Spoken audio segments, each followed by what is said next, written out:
So under the bonnet now, just looking at the way this is all laid out. Td5 engine, so the compressor's mounted in the usual spot, piping going round to the condenser radiator at the front, dry bottle mounted in here, and that all feeds in and out of our air conditioning heater unit, which sits where the old heater box used to be. Extra soundproofing on the inner bulkhead, because you're cutting a hole in the floor for recirculating the air, so you need to make sure you close that hole up. So it's got extra soundproofing on it, and then some foam just to make sure the hole's nice and soundproofed.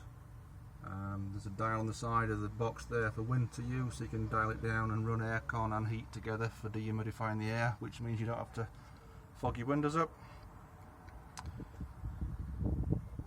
And that's it. Very simple solution to having aircon in the dashboard, not putting it under your knees.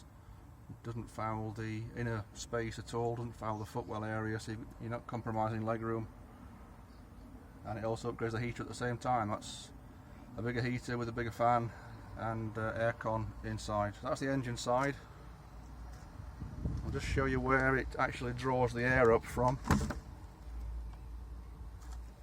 So under here we have a vent that's got the insect screen on to protect it, but the vent there, that draws air in.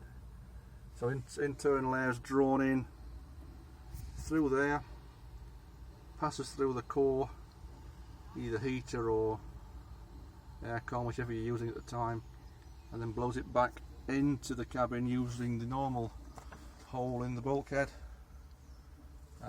Through the facial vents. This one's also got extra footwell vents for heat in the winter. Demister obviously, and the side window demister for the passenger side.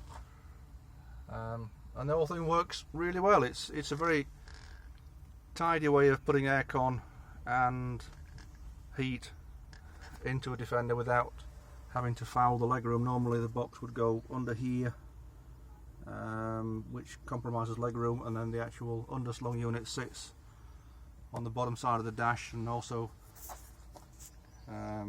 it compromises legroom slightly, and then you've also got the fact that the air only blows down at sort of waist level rather than at facial level. So this ticks a lot of boxes that the old style one didn't do, and obviously for Puma it works really well, but any dash will take that AC system just as well.